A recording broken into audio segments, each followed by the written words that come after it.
Hello everybody, this is Nintendo 14. Welcome back to more Paper Mario The Thousand Year Door.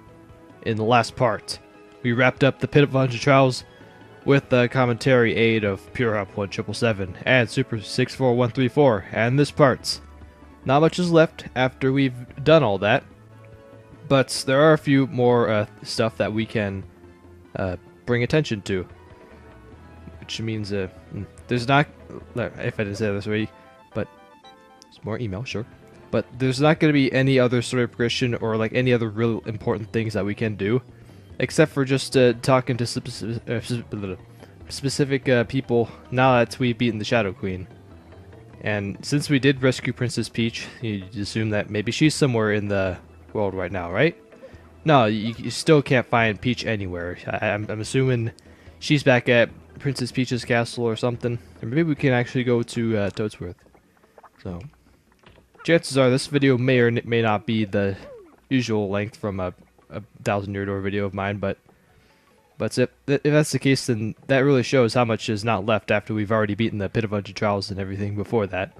But right before we talk to the old man that watches over the cute, lovely princess, we got some recipes that I'm not in my own save file. It's my complete save file. I have all the recipes, and I'm just gonna briefly just show them all by. Like I said, I'm just gonna show them all. I'm not gonna go ahead and just go through the process of just getting all the recipes and just having to cook them all. I think just doing it this way, it's a lot more simpler to just follow. And if there's like a simple, or if there's just one in particular item that you want to get through recipes from Zesty, then here you go.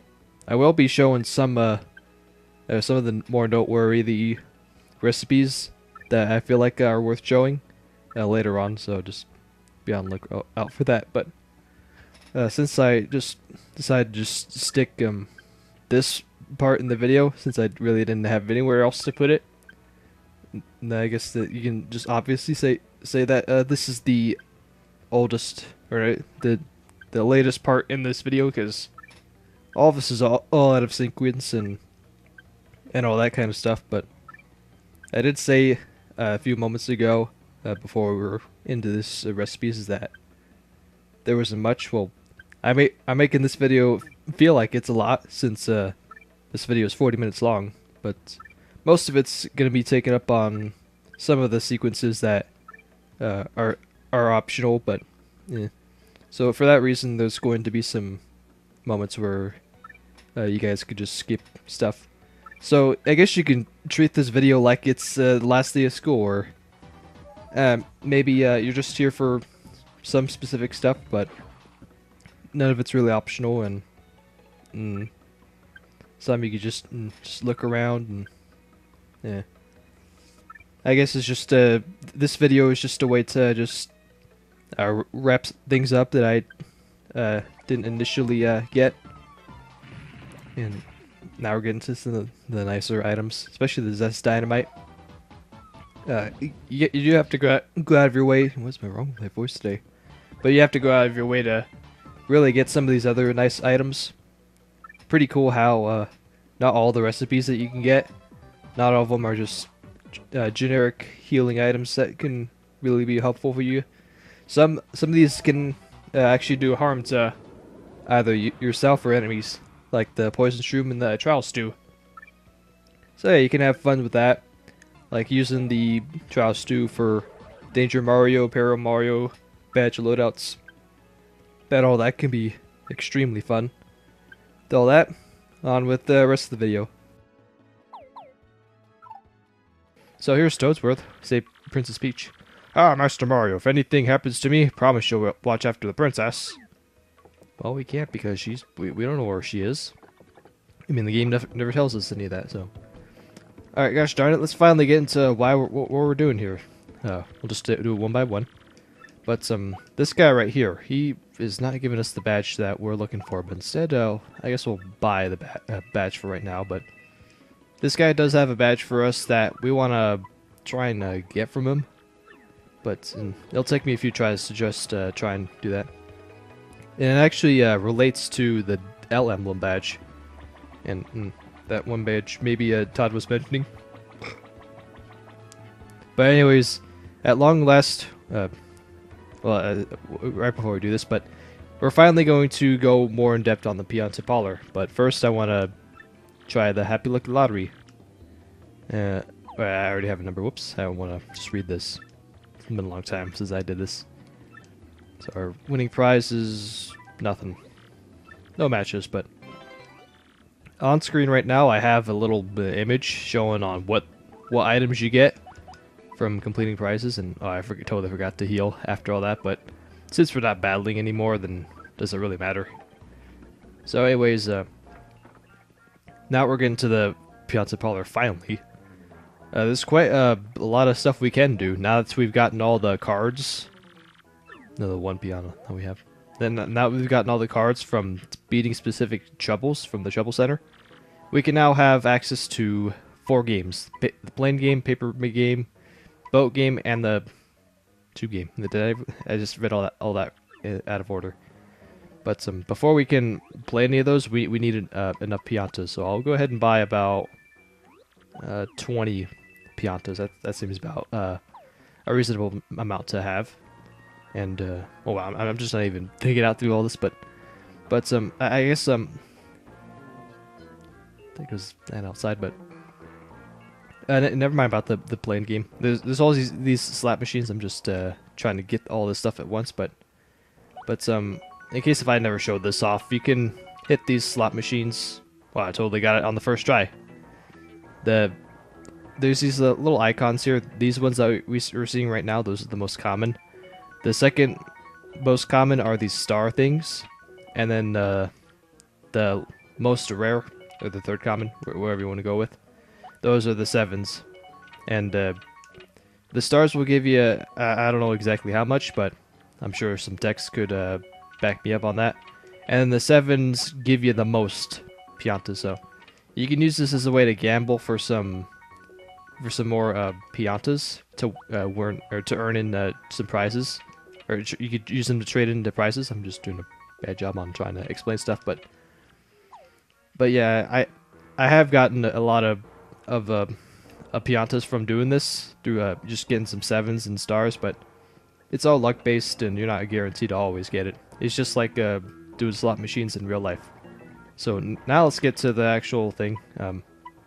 Play the plain game, but right now we can take a look at the winnings.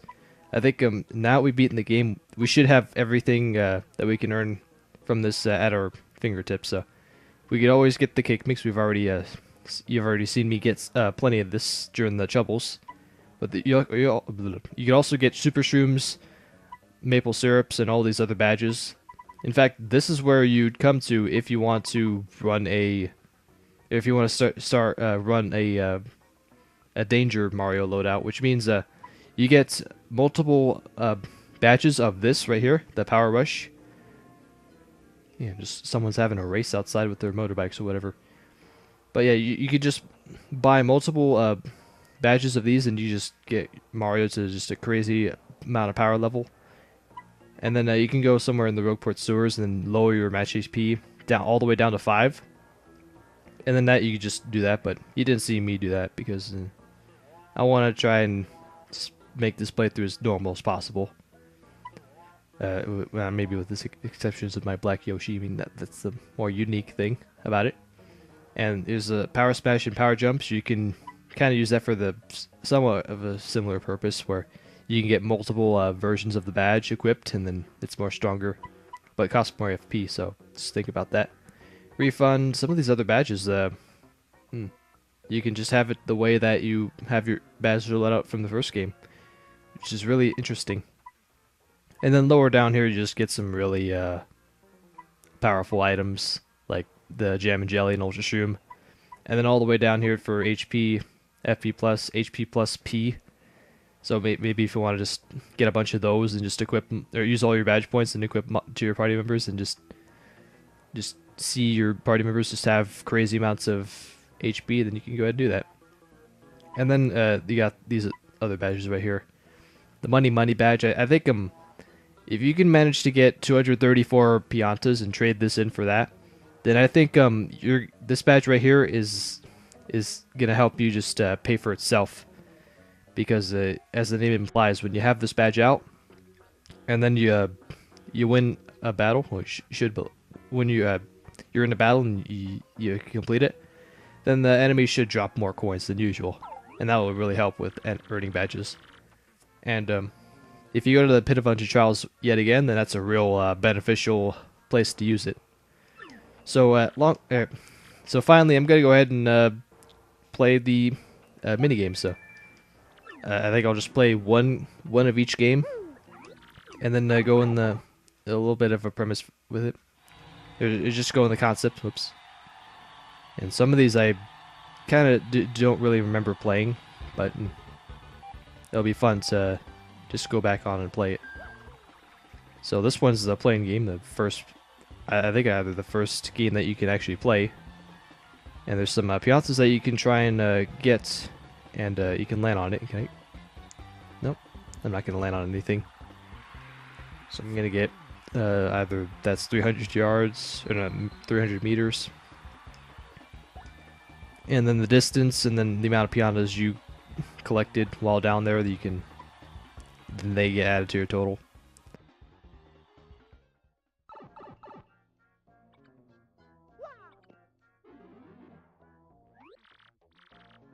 These games that I'm going to be playing right now, they're not the best method of getting piatas. I think just getting it from the machine, or just using the slot machine, just those are kind of more, they're better to just do that way, because there's like more quantities or potential quantities of getting that.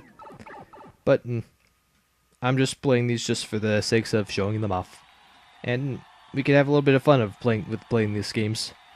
I knew I played a good chunk of these games in my spare time. Well, really back in the day.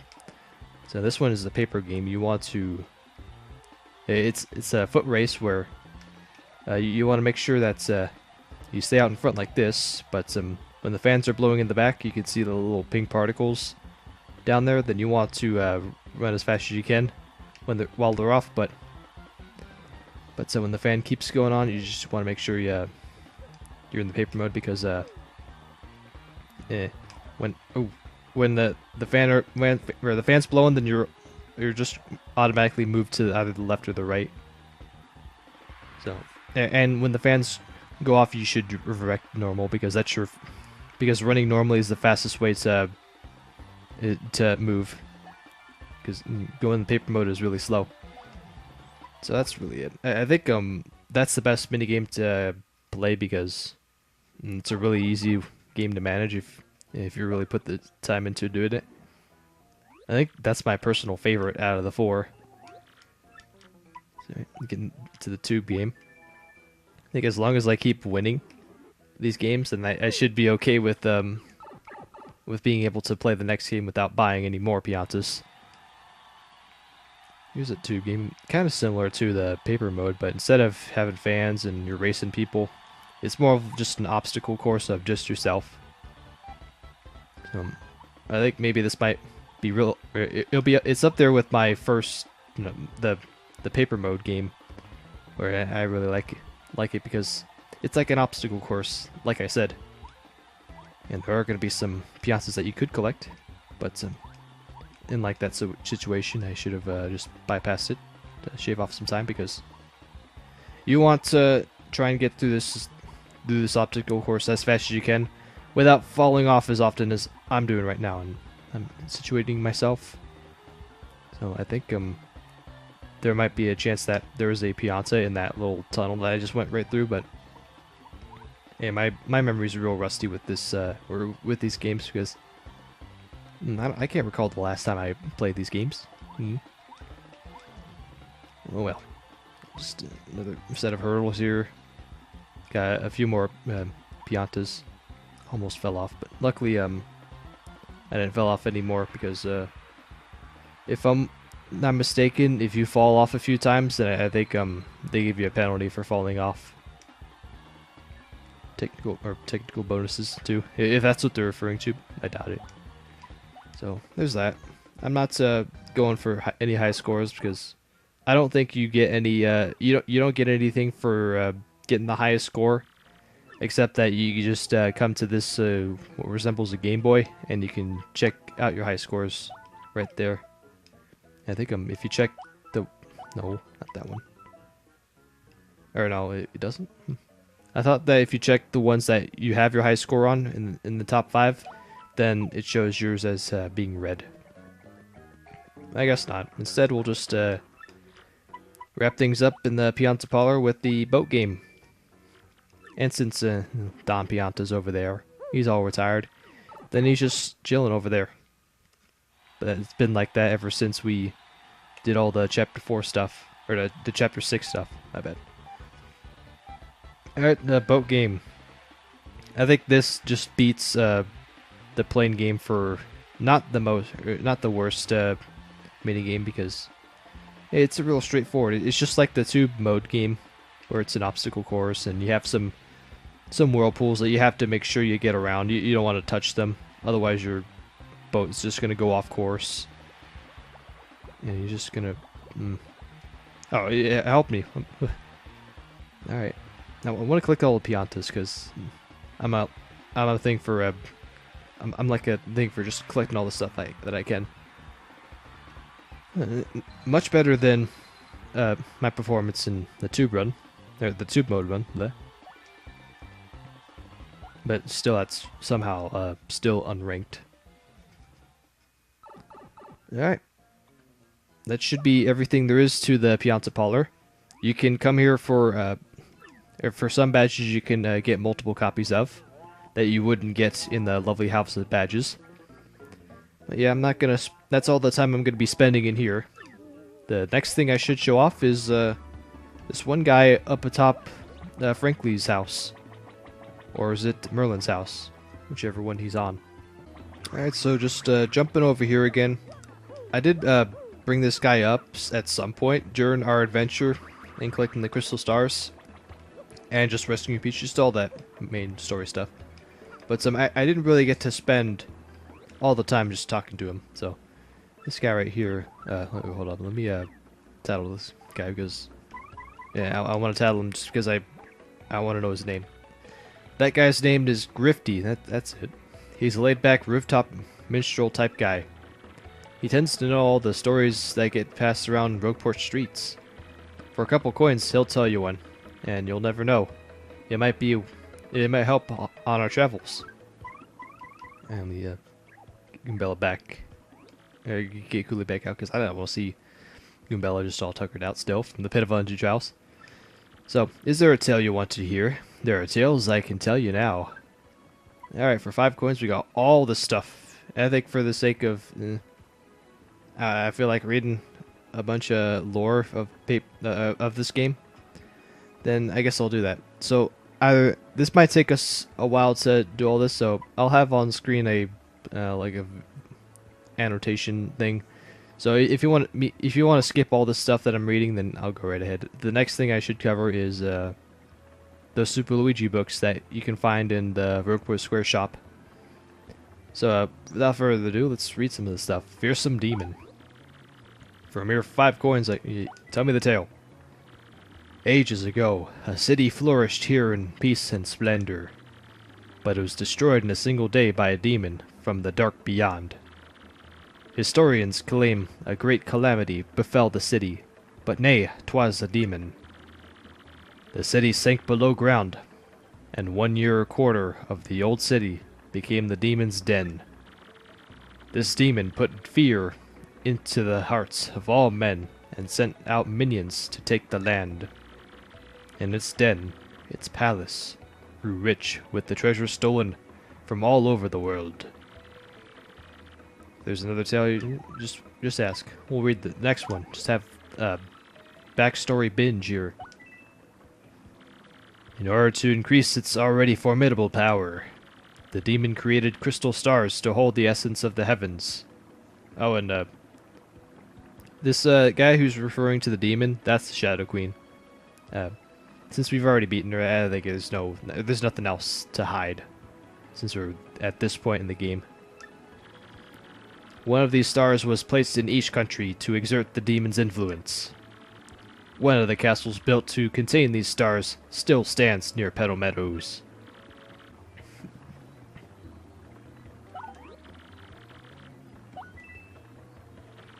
The demon built a dungeon near its palace and filled with the terrifying monsters. All those who fell into disfavor were thrown into this dungeon to rot. Yeah, and the demon also had 3 dragon pets: Hooktail, Gloomtail, and Bonetail.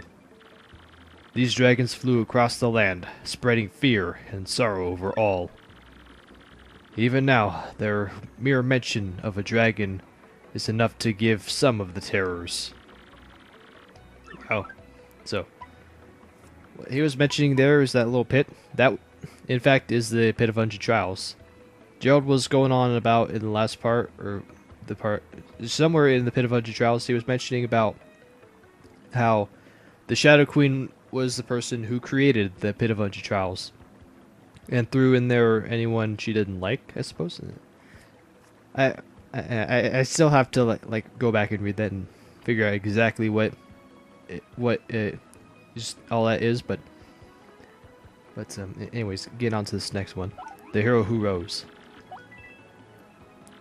One day, there came a hero who could vanquish the foul demon.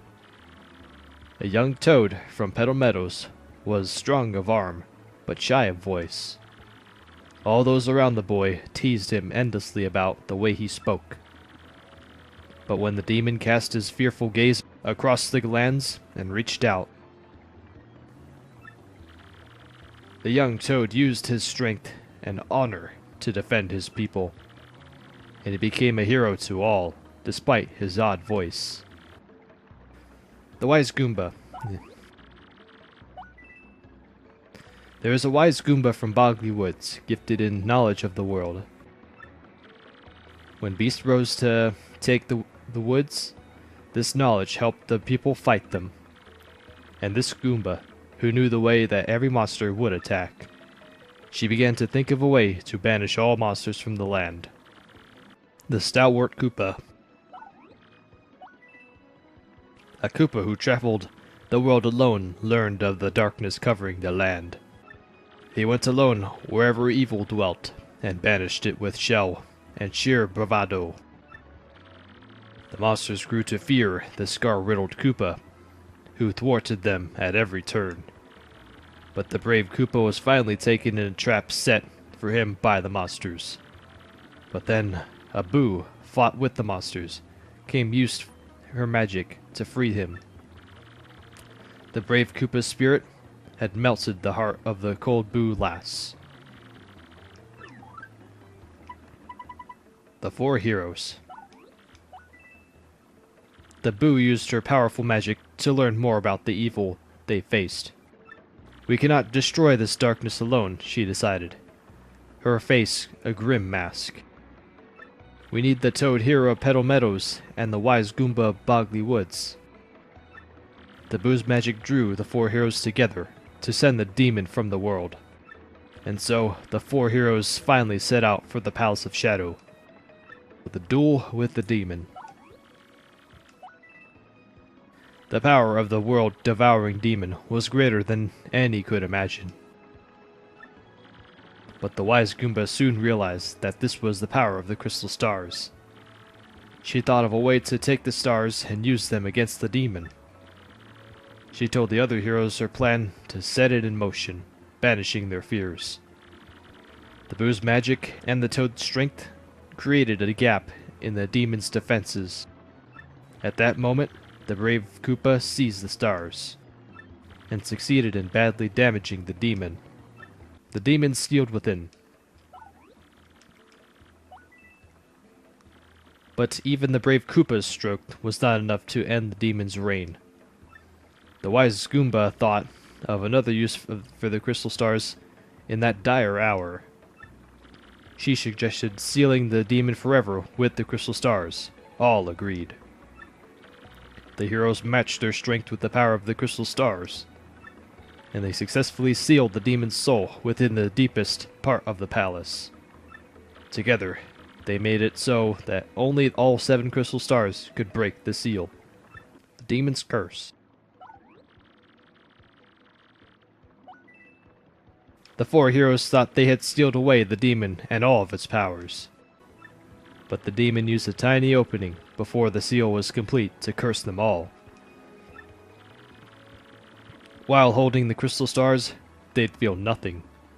But when they'd let them go, a black box would appear to seal the souls within. The 4 heroes traveled the world, scattering the stars so the seal would remain. But the last 4 stars each carried the curse, which claimed each hero. The Great Tree in Punis. The hiding places of many of the crystal stars have now faded into legend. But some say that the wise Goomba hid once in the Great Tree. At that time, many monsters wandered in the nearby boggy woods. The tiny Punis were always tormented by their fierce appetites, it was said. Pitying them, the Goomba hollowed out the Great Tree for the Punis to live in. The Punis were so grateful that they swore to protect the crystal star there. The Boo heroine's last days. Once the Boo heroine hid her star in a steeple, she was trapped in the nearby town. Some say that the crystal star lies in that steeple still. The pirate king Cortez.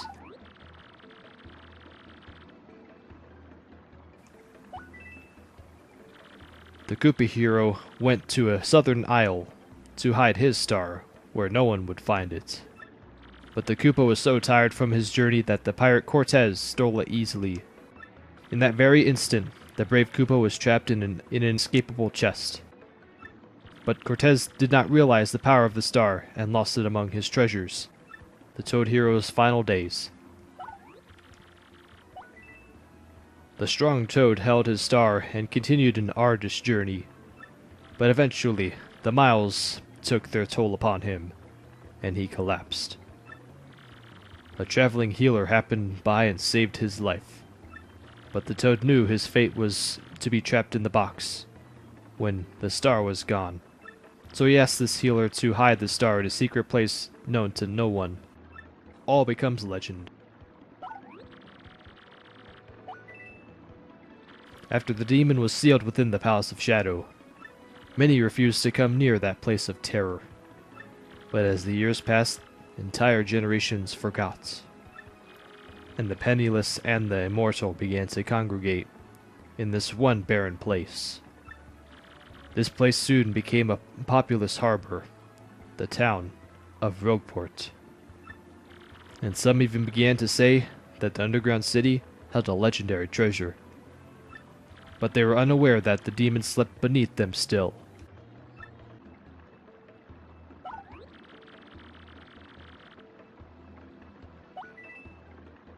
The heroes knew that the seal might not last forever, and they sought to make the crystal stars available to the one who might need them. So before going to their individual dooms, they made a map to all the stars. And to prevent an evil force from misusing this map, they placed it in a box that could only be opened by the pure of heart. And that pure of heart was used by Peach. I bet she was the only one that could have opened that chest. And with that, that was how Peach was able to open that box and then give it to Mario. And with that, Mario was the one who sealed the Shadow Queen's fate yet again, doing the stuff that the 4 heroes all those years ago did, and we helped them complete the work and restored just peace, or ensured peace throughout Rogueport and everywhere else around the area. So yeah, that's all there is to that. Next up is I did say if you just skipped all that and you didn't really care about it, but we're going to go ahead and get into the Super Luigi stuff. And I think I'm also, before I go in there, I want to check this guy because after leaving a couple screens, then he should renew his items that you can sell to you. This one is rather a badge that doesn't help you in any way, except if you want to give yourself a challenge. It's the double pain badge. Wait, I should stop buying stuff because I'm burning through all my coins, and I need that for the Super Luigi book. So yeah, every time you come down here, there's gonna be a Super Luigi book, and you're gonna have to buy it if you want to see yourself buying a mushroom from this store. So I think now would be a good time to there it is. Get out my gold bar 3 and replenish it, or replenish my coin count a little bit. Sell that. Fortunately, you do lose a little bit of coins from using a gold bar because you spend 350 to buy the gold bar, and then you only get 300 of those coins back. So a little trade-off there. But I'm gonna buy the other badge. No, I can't buy the other badge. But I want to keep going back and forth because I think there's only 5 Super Luigi books that you can get, or that's there to buy. And like I said, the Super Luigi books, they're all really are just booked versions of Luigi's stories. So I think that's the last one. And if you go to your important things in gear, then you can look at all of them. So it tells the story of Luigi's adventures in the Waffle Kingdom, not from Luigi's perspective, but like a different. But I'm not gonna read all of this since I just went through since I just did a bunch of story stuff with the Grifty guy. So and no need for that. And I think this is the same story as what Luigi told us, just like I said, in just a different perspective. Just that Journey's End. And yeah, the end. So everything's coming to a close, is it? Oh yeah, that's right. I also should look at my mailbox XP. A lot of other stuff here. Gob, Throat Bomb. He's even having trouble talking in an email. Good lord. Yeah, just all this other stuff. I could also go into all this reading stuff, but if I really was concerned about all this dialogue stuff, then I should have been able to like fit some of this during chapter interludes. But just the way that I just handled this playthrough, just not bothering too much with the optional stuff, because it would be a little bit boring to do that. But anyway, just looking at that, I still want to get this one badge from Charlington, because it would be a really nice thing to see. So maybe I'll if I can, then I'll go ahead and show that off.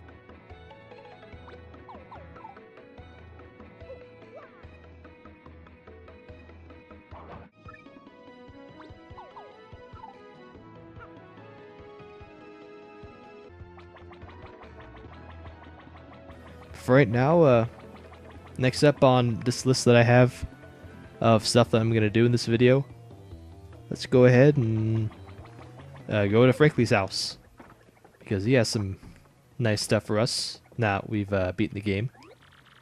You seem pretty cheery, and as always, I'm happily busy with my research.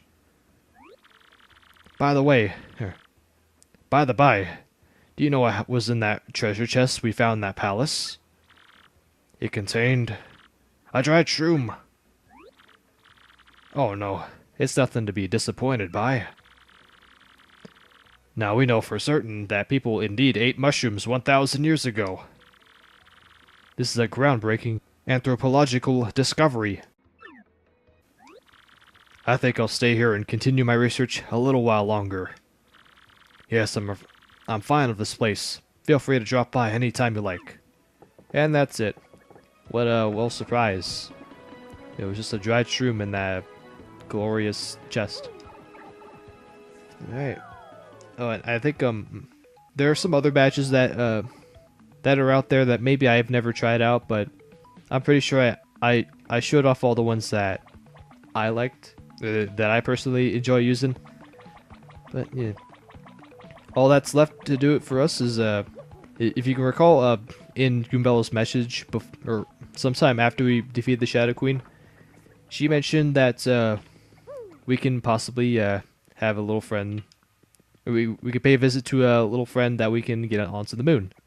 And now we've defeated the Shadow Queen, we can now return to the moon, as you saw me do in the first part after we beat the Shadow Queen. Now that we've done that, we can finally return to the Exnaut Fortress, and I guess more importantly, the moon. Now what's good for us here is that none of the Exnaut enemies are in this area, so that means you're able to just roam around here without worrying worrying that there might be some battles. The only types of battles that you can find here are outside, out in the moon. So I got in the wrong elevator. I'm supposed to go down. If it's obvious enough, we're gonna pay Tech a visit, because if this whole place is still intact, then maybe maybe Tech's still intact. We just gotta wait and find out, and see if Goombella is lying to us. And I feel like I should just use one of my mushrooms to heal up my partners, but just some of the stuff that I plan out, I just don't do it perfectly, but I'm not the first person to not be perfect. But hey, there's Tech in all this computer stuff. Everything's alright and operational. How you doing, Tech? Mario, I am pleased that I could see you again. I detonated explosives after you left to ensure the base would never be used for evil. Of course, I was destroyed in the resulting explosion, but one day I regained consciousness, and all was as before. Yes, everything. I do not comprehend why, but as I regained consciousness, I saw a light, and I thought I heard Peach's voice. How is Princess Peach? If she is happy, then I too am happy. I continue to hope for the continued happiness of you, Peach, and all others. And with that note, all is well with Tech, so all the good people live, and the bad people get all the bad end of the stick. Well, maybe the Shadow Sirens and the Exnaut guys, they're just like bothered. They're not bothered with evil anymore, since it's a lot harder than it seems. Since we got Mario around and his squad of heroes. But yeah, as we're standing right in front of Tech like this, Tech is just like moving his little camera thing to look at us. Oh dear. Oh man, that's kind of weird. But anyways, we're just gonna sit here for a bit and just go over a few things. In fact, this is gonna be the last little screen area thing, because now we've talked to Tech, I think we've pretty much done everything that there is to do with Paper Mario: The Thousand Year Door. And maybe just look through our journals here as a way to just see like completion stuff. We've seen everything there is to do in here. Got all the crystal stars, got all the titles, thank goodness, and not quite all the badges, but if you're like a 105% person, then yeah, that's something you can do. But for the sakes of my playthrough, they're not too important to make sure you get or go out of your way to get, but they're there nonetheless. And I think the rest of the badges that I haven't gotten in the save file, I can easily get in the lovely house of badges. And as for the recipes, I have the same deal too. I've already I've already gone through all of them, but yeah, I have to say I'm not gonna be doing any of the badges or collecting all the badges or getting all the recipes, since it's kind of, you don't really need to do that in order to 100% the game. Maybe just to like have the extra digits after the 100%. It's like, like 110. But anyways, I'm just rambling on here. If this is obvious enough, yeah, this is the last thing I'm doing for this. I know that this playthrough just started with Todd insisting that I do this playthrough, and yeah, that's exactly what I did. And yeah, I was really glad to just have this thing come to an end like this. So what's next for my channel? I know that's I'm not gonna be doing a playthrough right after this one. I'm gonna, like every other person should, just give myself a big break, or like a long break, before my next playthrough. So expect my next playthrough to be somewhere next year, like in 2017, because I think at this point I'm doing a thing where I'm only going to have myself doing big playthroughs like this every year, and it would be it's just a tough thing to do if like you're just doing 2 big playthroughs in 1 year. That's something I don't want to find myself doing. So just happy to say that I enjoyed how this playthrough was uploaded and just how it went by in just only the span of 2 months. That's kind of a new record for me to do a playthrough of a game this big and in just 2 months. That's pretty outstanding. So, as I said, the next thing I'm gonna work on it's not a playthrough. In fact, it's something that potentially you could be involved in. Who knows? So, with that, tune next time. I'm for certain that you guys should get another video from me sometime earlier next month. So be excited for that. I think it's something I'm gonna I'm gonna be doing something that I've never done before, and I think it'll be a lot of fun to do. With all that, just my nice little computer room. I think there's not much else to this place, to this playthrough. So yeah, so next time for any other possible videos that I might have yet to come. Potentially online multiplayer videos from the Game Master guys and stuff like that. So I want to thank everybody for watching this playthrough. It's been a blast from start to finish, and I'll see you guys for videos yet to come. Till then, I'll see you guys later. Say bye, Jack. Like moving left and right. Yeah. It's kind of freaky if it's like go.